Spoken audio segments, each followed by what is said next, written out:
Bonsoir à tous, merci de nous être fidèles chaque soir. Voici les grands titres qui seront développés dans ce journal. C'était bien parti, mais les choses se sont corsées rapidement. Nous reviendrons sur le match aller de barrage de la Ligue des Champions qui opposait hier soir les footballeurs monégasques au PSG. Une rencontre qui a tourné à l'avantage des Parisiens qui se sont imposés 3-2 au stade Louis II. Les Jeux Olympiques d'hiver se poursuivent jusqu'à ce week-end. Un jeune monégasque est sur place où il a intégré l'organisation de cette compétition hors norme. Loïc Pasta, en duplex de Milan, nous fera partager cette belle aventure. Les JO, elle aussi connaît. Marine Boyer est une ancienne gymnaste française qui a notamment à son palmarès une médaille de bronze au championnat du monde de gymnastique et elle est depuis peu le nouvel entraîneur du Femina Sport. Nous l'avons rencontré. Nous poursuivrons notre découverte également des sections de l'ASM avec la discipline du plongeon. Et puis elles sont partout dans tous les rayons de supermarchés et ne concernent pas seulement les sportifs. Nous nous intéresserons au phénomène des protéines avec Xavier Terlet, expert en innovation alimentaire. Débutons ce journal avec cette affiche de gala en barrage aller de Ligue des Champions. L'AS Monaco FC recevait le Paris Saint-Germain hier soir au stade Louis II. Un match assez fou auquel vous avez assisté, Frédéric Elion. Monaco a d'abord cru à l'exploit avec un début de match tonitruant, Frédéric, avant de finalement s'incliner 3-2. Oui, l'enseignement de la soirée, Patricia, c'est que Monaco n'hypothèque pas totalement ses chances de qualification pour les huitièmes de finale de Ligue des Champions avec cette défaite 3-2. Même si, il faut bien l'avouer, ça va quand même être bien compliqué d'aller chercher la qualification lors du match retour du côté du Parc des Princes mercredi prochain. Alors en tout cas, Monaco pourra nourrir pas mal de regrets ce soir, notamment au vu du scénario de la rencontre, puisque les Monégasques avaient entamé parfaitement ce match en ouvrant le score après seulement 55 secondes de jeu par l'intermédiaire de Folarin Balogun sur un très bon ballon de Golovin. Et puis ensuite, l'attaquant américain double même la mise à la 18e sur un très bon ballon, cette fois-ci de Marnes Akliouche. Et puis, à la 21e, quand Philippe Keun sort ce pénalty de Vitinha, on commence à se dire qu'on est en train de vivre ce genre de soirée un petit peu exceptionnel et ce genre de match complètement fou que l'AS Monaco est capable de produire en Ligue des Champions. Et puis au final derrière, le PSG a accéléré et puis Désiré Doué réduit l'écart. Hakimi égalise juste avant la mi-temps et puis l'expulsion de Golovin au retour des vestiaires sonne un petit peu le glas des ambitions monégasques. En deuxième période, le PSG domine. Désiré Doué va donc donner l'avantage au Paris Saint-Germain et offrir la victoire au PSG qui prend une belle option sur la qualification en huitième de finale. Quand une équipe commence le match de cette manière, le plus normal c'est de perdre le match et de rester comme catastrophique. Et je dois dire que c'est impossible d'avoir de la confiance si on commence le match de cette manière, mais on a montré de nouveau, et les joueurs ils ont montré leur niveau dans l'aspect mental, et en plus on a raté un penalty, que c'était un moment spécial pour retrouver la confiance, mais je dois dire que les 6 dernières fois qu'on a joué ici, on a gagné, c'est la deuxième fois qu'on gagne. Ça représente la difficulté qu'il a à jouer ici. Des regrets, on en parlera après le deuxième match, le match retour. On va parler de ce qu'on aurait pu mieux faire. Comme ça, on peut laisser la porte ouverte pour le deuxième match.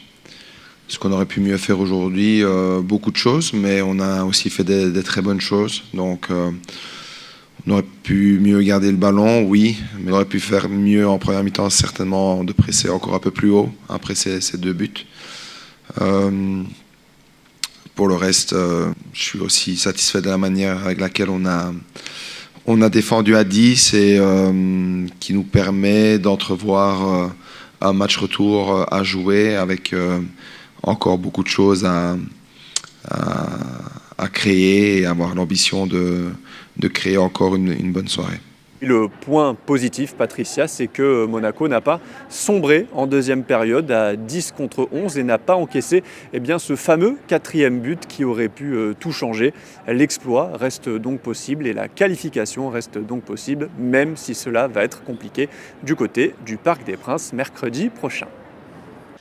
En basket, la bonne opération pour la Roca Team qui s'est qualifiée hier pour le prochain tour de la Coupe de France. Les basketteurs monégasques se sont imposés 98-95 face à l'Asvel. Cap maintenant sur les demi-finales et ce sera le 4 mars face à Nanterre. Le meeting Hercules EBS 2026 annonce sa première tête d'affiche. Elle était à Monaco ce week-end où elle a déjà fait des étincelles sur route. Elle sera de retour cet été sur la piste du Stade Louis II. Faith Kipyegon, figure emblématique du demi-fond mondial et multiple championne olympique, a d'ores et déjà confirmé sa présence le 10 juillet pour un 3000 mètres très attendu. Il vit, lui, son rêve olympique. Le monégasque Loïc Pasta est actuellement à Milan où il ne dispute pas de compétition, mais la pression n'en est pas pour autant moins importante, vous allez l'entendre. Ce jeune âgé de 25 ans fait partie de l'organisation. Il assure une mission de coordination des transports jusqu'à la fin du mois de mars, après les Jeux d'hiver paralympiques. Et il est avec nous en duplex de Milan. Bonsoir Loïc Pasta. Bonsoir. Vous vivez donc l'aventure JO de l'intérieur, vous êtes basé à Milan. Expliquez-nous quelles sont vos fonctions. Vous contribuez en quelque sorte à la fluidité des transports, c'est cela ? Exactement. Donc mon job, l'intitulé s'appelle Venue Transport Manager.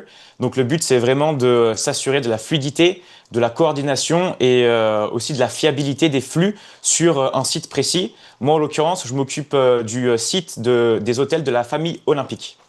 Et comment un jeune monégasque de 25 ans s'est-il retrouvé avec ses responsabilités au sein de l'organisation des JO de Milan-Cortina ? Alors franchement, ça va être très bête, voire pas très sexy, mais j'ai envoyé plus de 400 candidatures sur toute la planète pendant au moins 2 mois après ma dernière expérience à Ubisoft, une entreprise de jeux vidéo, et j'ai juste attendu.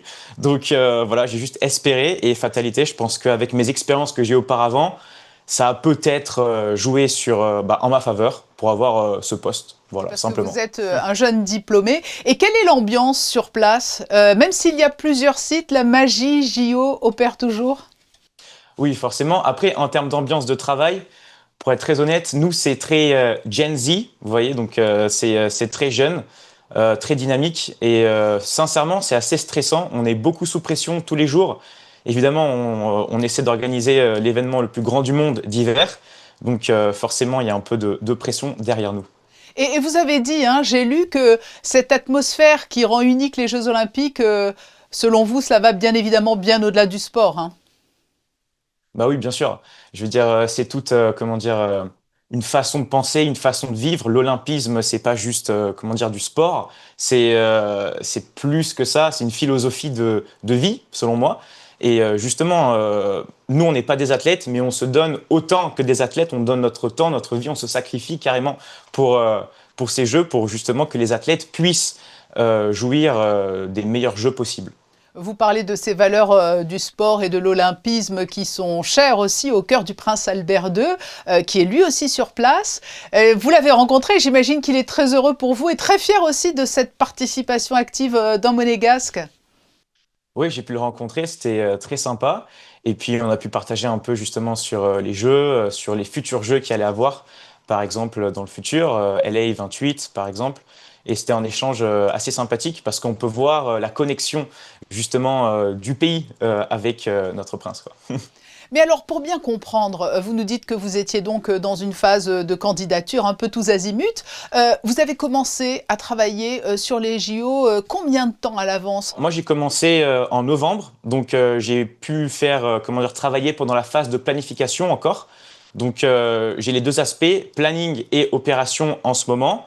Donc, pour être honnête avec vous, les Jeux, en fait, dès que les Jeux paralympiques se terminent, donc en l'occurrence pour moi c'est le 31 mars, en fait l'entité du business, de l'organisation est complètement dissoute. Donc il n'y aura plus rien après les Jeux paralympiques, Tout est dissous. Vous avez également eu par le passé l'opportunité, je crois, de travailler sur les JO de Paris 2024. Comment entrevoyez-vous la suite? Vous avez parlé de Los Angeles en 2028, mais il y aura aussi des Jeux d'hiver dans 4 ans dans notre région. Cela pourrait être une suite logique?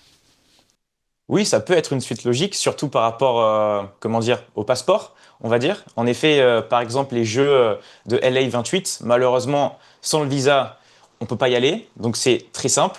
Donc, en effet, les Jeux d'hiver des Alpes 2030 fait beaucoup plus sens en termes d'objectifs futurs. Mais bon, ça, ce sont des missions, on va dire, ponctuelles. Profitons peut-être de cette interview pour lancer un appel aussi. Vous êtes diplômé d'un master de business et avant les JO, vous nous l'avez dit, vous avez été confronté, comme de nombreux jeunes aujourd'hui, à un flot important de candidatures qui sont restées sans réponse. Vous recherchez actuellement un emploi, Loïc Pasta? Ah, bien sûr, j'ai déjà commencé il y a assez longtemps à rechercher un emploi. Et moi je cherche des emplois principalement dans tout ce qui est des événements complexes, vous voyez, internationaux. On appelle ça des méga events dans l'industrie, que ce soit donc justement dans le sport, le e-sport ou même la Formule 1. Et puis après justement de développer ma carrière en fonction. Merci Loïc de nous avoir fait partager cette belle expérience que vous vivez actuellement à Milan aux Jeux Olympiques d'hiver. Top. Au revoir, à bientôt. Marine Boyer a connu, elle, les Jeux Olympiques, mais côté sportif. Elle est le nouvel entraîneur du Femina Sport. Je vous propose de découvrir le portrait de cette athlète multimédaillée qui vient donc de poser ses valises en principauté. Un portrait signé Alexandra Pani et Alexandra Paolini. Quand tu tournes, c'est mieux de tourner avec les 2 pieds. Hein. Là, tu orientes les épaules et tournes avec les 2 pieds. Là, t'as les pieds qui sont décalés. C'est une véritable star pour les jeunes licenciés du Femina Sport. Elle la soutenait encore tout récemment devant leur télévision lors de sa participation aux Jeux Olympiques de Paris 2024. Aujourd'hui, elle la retrouve comme coach ici à Monaco. Marine Boyer a brillé sous les couleurs de l'équipe de France et compte 3 participations aux Jeux Olympiques. Je suis la première Française à avoir fait 3 Jeux Olympiques, donc ça c'est vraiment important de le dire. Une Olympiade c'est très compliqué, gymnastiquement parlant. C'est un sport qui est très précoce et le corps change aussi, donc c'est dur de tenir sur les années. Après on est dans une évolution de la gym où voilà, il y a beaucoup plus de gymnastes qui perdurent dans le temps et c'est important de le souligner parce qu'on évolue artistiquement parlant. C'est avant tout un début de gymniquement parlant en train de faire des roulades avant et des roulades arrière partout. C'est un petit talent aussi et du travail. Et puis derrière, une proposition pour entrer en centre régional, en sport-études et après en pôle espoir. Première compétition à 11 ans en équipe de France et première Olympiade à 16 ans. Donc c'est très précoce, ça arrive très vite. J'arrive naïve dans le circuit, mais ce qui me fait faire 4e en poutre à Rio. Et donc après, pas mal de résultats qui arrivent par la suite et médaillé mondial par équipe en 2023 à Anvers, c'était magnifique. À bientôt 26 ans, c'est une nouvelle page dans sa carrière de gymnaste qu'elle décide d'écrire avec un chapitre qui s'ouvre ici à Monaco. J'ai été jusqu'au bout de ce que je pouvais aller et toujours envie de promouvoir mon sport. On est dans une époque qui change, donc pouvoir aider les gymnastes à pouvoir évoluer, qu'importe leur niveau. Moi, ça a été vraiment l'envie de pouvoir partager. Donc, j'ai créé une académie de gym qui s'appelle Gym Experience et pouvoir me former aussi. Donc là, je suis en formation ici à Monaco, de me délocaliser dans le sud. Et puis ça a très bien marché puisque le Femina Sport cherchait un entraîneur et donc du coup c'est comme ça que je suis venue ici et ça se passe super bien. Son sourire et sa bienveillance ont déjà fait leur preuve au sein du club monégasque, ravi de ce nouveau recrutement. Elle apporte des compétences, elle est jeune mais elle a énormément de compétences, elle a l'œil au niveau des corrections, elle a une grande expérience et ensuite elle a une très grande gentillesse surtout. On a eu une progression très importante au niveau du nombre de membres de licenciés entre 2002 et l'arrivée des salles et aujourd'hui 2026. Donc aujourd'hui on plafonne à 500 et on ne prend pas tout le monde malheureusement. Donc il y a besoin d'encadrement, c'est vraiment très important au niveau de la sécurité. La gymnastique artistique féminine est un sport acrobatique et donc il faut avoir une surveillance accrue. Un renfort essentiel pour encadrer les jeunes athlètes dans cette pratique qui demande toujours plus de rigueur et de prouesse technique. Marine Boyer, qui sera le prochain invité du podcast Monaco Info lundi. La championne reviendra sur son parcours au micro de Geneviève Berthy. Nouvel épisode aujourd'hui de notre série de reportages consacrée aux différentes sections de l'ASM avec le plongeon. Nous avons suivi la préparation des futurs talents qui ont choisi cette discipline qui allie précision, confiance et dépassement de soi. C'est un reportage de Vanessa Dessy et Julien Laugier. Ici se mêlent précision et sang-froid. À la section plongeon de l'AS Monaco, les jeunes apprennent d'abord la maîtrise du geste avant la hauteur. Chaque saut se travaille au détail, entre technique et confiance. Une discipline discrète où l'élégance compte autant que la performance. On est une cinquantaine de plongeurs. On s'entraîne tous les jours de la semaine, sauf le dimanche, petit jour de repos. Et on a tous les niveaux de pratique, du loisir à la compétition. Du plus haut niveau, chez les jeunes, on est allé jusqu'au championnat du monde 2024 avec Coralie Briano. On a toujours une partie en gymnase, histoire de chauffer les moteurs un petit peu, travailler un peu de technique, de la souplesse, travailler aussi au trampoline pour simuler un petit peu ce qu'on va faire sur les plongeoires. Et puis après une grosse partie dans l'eau où on met un peu tout ça en pratique. Déjà titrée, Coralie parle du plongeon comme d'une évidence. Entre exigence et plaisir, la jeune athlète de l'AS Monaco vit chaque saut comme un nouveau défi. Aujourd'hui, ça fait 12 ans que je pratique le plongeon. Honnêtement, c'est l'adrénaline que ça me procure. Quand je saute, quand je fais des rotations, pour moi, c'est quelque chose qui me fait vibrer chaque seconde. Donc, depuis petite, on m'a toujours dit, c'est bizarre le plongeon, mais pour moi, c'est comme ça. On a beaucoup de chance ici à Monaco, on a une belle piscine, le club il est avec nous, il nous aide énormément, le comité olympique, tout, il y a tout à notre disposition. Une discipline exigeante mais accessible à tous, du premier saut à la compétition.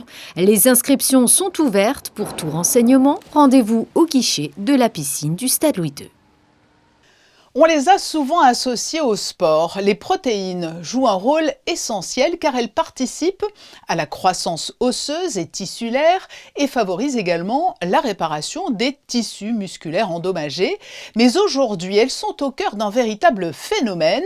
Difficile d'y échapper dans les rayons des magasins où la mention protéinée fleurit de toutes parts. Phénomène de mode ou besoin impérieux pour notre santé? Nous avons posé la question à un spécialiste de l'innovation alimentaire, Xavier Terlet. Il est interviewé par Sarah Inkari. Xavier Terlet, bonsoir. Bonsoir. Merci d'être avec nous. On le remarque dans les rayons des supermarchés, la mention protéinée est partout. Yaourt, pâtes, barres de céréales, desserts, boissons. Pourquoi les protéines sont-elles devenues aussi attractives pour les consommateurs aujourd'hui ? Pourquoi on n'en sait trop rien. Il y a des phénomènes comme ça en termes d'alimentation et de santé qui interviennent. Il y a quelques années, souvenez-vous, on parlait beaucoup du sans gluten. On en parle beaucoup moins maintenant. Maintenant, c'est les protéines. C'est un phénomène qu'on a constaté il y a plusieurs années dans les pays anglo-saxons, notamment aux États-Unis. Et puis, c'est arrivé chez nous. Je dirais, c'est pas une tendance, c'est une mode, parce que c'est sans doute relativement ponctuel, ça ne durera pas forcément, mais donc c'est effectivement, vous avez raison, on voit des protéines partout dans l'alimentation, tous les rayons sont concernés, des boissons, même des bières, des pâtes, tous les produits aujourd'hui sont riches ou enrichis en protéines. Concrètement, on va déjà le rappeler, à quoi servent les protéines dans notre corps ? Alors, moi, je suis pas médecin, mais c'est un élément essentiel. On a besoin de protéines, on a besoin de consommer des protéines en permanence parce qu'on les élimine. On les stocke pas, les protéines. Donc, c'est un élément avec des acides aminés qui sont essentiels à la vie. Donc, on a besoin de protéines. Faut quand même savoir que dans une alimentation normale, on a une quantité de protéines largement suffisante. Quelle est la quantité recommandée pour un adulte ? On dit 0,3 grammes par kilo par kilo et par jour. Donc c'est, on va dire, pour 60 grammes pour un adulte, un homme ou une femme de 70 kilos, par exemple. Est-ce que cette quantité, elle varie selon le poids, l'âge ou bien le niveau d'activité physique ? Bien sûr, oui, elle varie, elle peut varier. On peut avoir parfois quelques déficits et notamment on peut avoir des besoins un peu plus important en protéines, notamment quand on est senior, quand on commence à dépasser un certain âge, où on a besoin où on perd de l'appétit parfois, etc., où on a besoin effectivement d'assurer, notamment pour garder des muscles suffisants, pour garder une certaine résistance, etc., d'avoir une alimentation en protéines suffisante. Mais encore une fois, les déficits en protéines sont extrêmement rares. Mais c'est vrai que pour les seniors, il faut un petit peu faire attention à ça. Parce qu'en plus, il y a des aliments naturellement riches en protéines. On peut peut-être les citer. Il y a aussi les protéines végétales et animales, on peut les distinguer. Animales et végétales. La viande, évidemment, le poisson, les œufs sont très riches en protéines. Les œufs, c'est supérieur à 9, c'est supérieur à 10 grammes. Donc, vous voyez, s'il en faut 60 grammes par jour. Mais également, on le trouve dans des protéines dans l'alimentation végétale. Les légumineuses, les pois chiches, les haricots, les lentilles sont très riches en protéines. Donc, même si on a une alimentation, un régime végétarien on peut trouver de la protéine, ça n'est pas un problème. Et puis il y a le Skyr. Je voulais parler de ce produit parce que c'est celui qui reflète le plus en fait cette tendance chez nous. Alors oui, le Skyr, c'est étonnant, c'est une espèce de yaourt, disons ça, qu'on trouve au rayon crémeux, au rayon ultra frais, un yaourt assez solide, vous mettez la cuillère dedans, elle tient toute seule, c'est vraiment assez dense. Alors c'est étonnant, vous citez le Skyr, mais les consommateurs, il y a 10 ans, ils ne savaient même pas ce que c'était. On remarque aujourd'hui qu'au rayon, ce qu'on appelle dans le jargon le rayon ultra frais, c'est-à-dire les rayons des yaourts, etc., le Skyr est la référence la plus vendue cette année, a été une des références les plus vendues. C'est incroyable pour un produit que personne ne connaissait il y a 10 ans. Donc pour vous dire qu'il y a vraiment une vraie tendance à aller chercher des produits riches en protéines, tant mieux, c'est des bons produits, c'est des produits qui sont de qualité. Et si ça fait du bien, si on a envie d'y croire, c'est important. L'alimentation, c'est aussi ça, c'est de se faire plaisir, même si c'est un petit peu plus cher. Après, faut pas croire qu'on a absolument besoin de ça si on a une alimentation tout à fait normale. Merci beaucoup Xavier Terlet d'avoir été avec nous. Merci à vous. Vous le connaissez probablement comme chroniqueur si vous êtes fidèle de la matinale Bonjour sur TF1. Vincent Valenduc y parle de sujets de santé car il est médecin. Mais c'est un autre visage qu'il nous partage dans un livre qu'il vient de publier. Celui d'un fils qui, avec sa famille, s'est transformé en aidant pendant 14 ans pour sa maman atteinte d'une maladie neurodégénérative apparentée à Alzheimer. Vincent Valenduc était à la Fnac de Monaco ce week-end pour livrer son témoignage et pour promouvoir son ouvrage intitulé « Je suis devenu le parent de mes parents ». Nous l'écoutons. C'est vrai que le choix de ce titre, je suis devenu le parent de mes parents, parce que c'est la sensation que j'ai ressentie pendant ces 14 années d'aidance où j'ai eu l'impression que les rôles étaient inversés. Alors c'est assez étonnant de dire cette phrase, mais c'est vraiment la sensation que j'avais de devoir prendre rendez-vous pour ma maman, de lui couper sa viande, de aussi m'occuper de la maison avec mon frère. Donc voilà, cette inversion des rôles qui s'est fait un peu de façon très précoce et très tôt dans ma vie de jeune homme. Alors après, il y a autant de situations d'aidance qu'il y a 11 millions d'aidants, donc il y a tellement de situations différentes, mais on peut aussi bien donner à manger tous les jours, participer à la toilette, à l'habillage, pour le sommeil, changer parfois les couches si besoin. Enfin voilà, il y a différents niveaux d'aidance. Parfois c'est des parents qui aident leurs enfants, parfois c'est des... Moi en tant qu'enfant j'ai aidé ma maman, mais mon père aidait sa femme, donc voilà, il y a plein de situations différentes. Mais j'ai voulu écrire ce livre parce que comme j'ai une visibilité médiatique, je me suis dit qu'il fallait que je porte une voix. Alors je porte pas la voix des 11 millions d'aidants, j'essaie de porter la mienne, et je voulais à la fois donner des petits conseils aux aidants, parce que moi-même j'avais beau être médecin, j'étais totalement perdu pendant ces 14 années d'aidance, donc j'ai voulu à mon tour donner mes petites informations. Je voulais aussi mettre l'éclairage sur les aidants pour qu'on les reconnaisse, pour qu'on les aide au maximum, et puis essayer de faire avancer les choses, les lois, et puis encore une fois, il y a aujourd'hui un actif sur 5 qui est aidant, demain en 2030 ce sera un actif sur 4, c'est pour ça qu'aujourd'hui il est important de parler de ces aidants pour pouvoir les aider au maximum et développer de plus en plus de solutions et de structures pour pouvoir au mieux les accompagner demain. Vincent Valenduc était interviewé par Théo Schumer et Hugo Comasa. Comme lors de chaque vacances scolaires, le Théâtre des Muses devient un terrain de jeu et d'expression pour les enfants qui peuvent y venir effectuer un stage. Guidés par une intervenante professionnelle, les artistes en herbe ont une semaine pour inventer une histoire avant la représentation finale face au public. Nous nous sommes glissés dans les coulisses des répétitions. Reportage d'Alban Jean-Jambre et Jean-Alexandre Dordet. 2 jours parce que... Oui, on a compris, Pignon. Enfin voilà. 2 jours, c'est le temps qu'il reste à cette petite troupe pour créer de toutes pièces une représentation théâtrale. Ensemble, ils inventent une histoire mêlant mystère et enquête policière.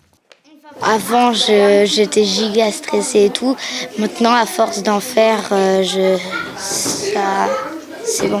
Ce que je préfère faire, c'est quand on apprend les textes et qu'on essaie de les retenir. Ça, c'est ce que je préfère. Ça me fait gérer mon stress et j'aime bien aussi réviser parce que après c'est drôle c'est très drôle quand on révise ensemble. Pendant cette semaine de création artistique, les comédiens en herbe apprennent une notion essentielle, le travail collectif.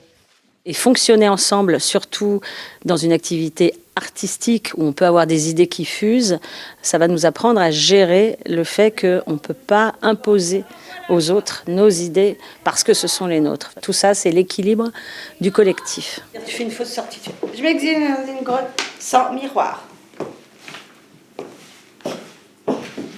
Moi, de mon point de vue, dans mon comportement, ma manière d'être, j'ai absolument pas peur du ridicule. Et je leur prouve bien que le ridicule ne tue pas. Et en fait, ils rient beaucoup avec moi et non de moi. Et ils trouvent qu'on passe des moments sympas.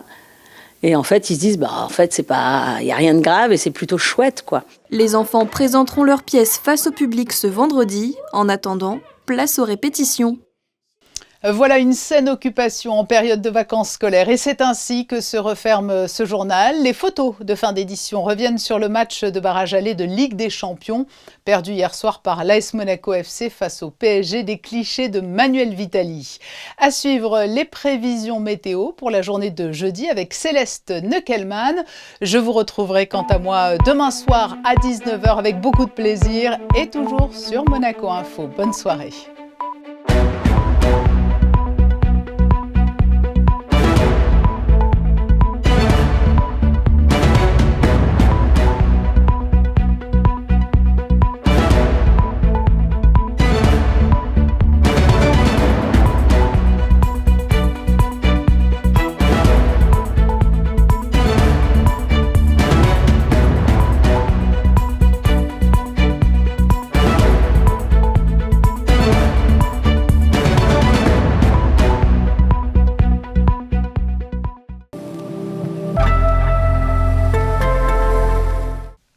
Bonsoir à tous, ravie de vous retrouver pour les prévisions météo de ce jeudi. Nous commencerons ces débuts de journée dans la grisaille avec quelques averses qui cesseront en fin de matinée. Le temps sera généralement nuageux avec de petites éclaircies prévues dans l'après-midi.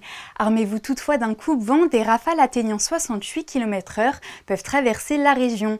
Du côté des températures, elles varieront entre 10 degrés le matin et jusqu'à 15 degrés. Dans l'après-midi, le soleil se lèvera à 7h21 pour se coucher à 18h06. Demain, nous souhaiterons une bonne fête à tous les Gabins. Et le saviez-vous, le 19 février, c'est la journée internationale de la baleine, un jour consacré à la sensibilisation et à la protection de ces mammifères marins emblématiques. Cette journée vise à alerter l'opinion publique sur les menaces qui pèsent sur ces cétacés, notamment la chasse, la pollution et le changement climatique. Je vous souhaite une belle soirée sur Monaco Info.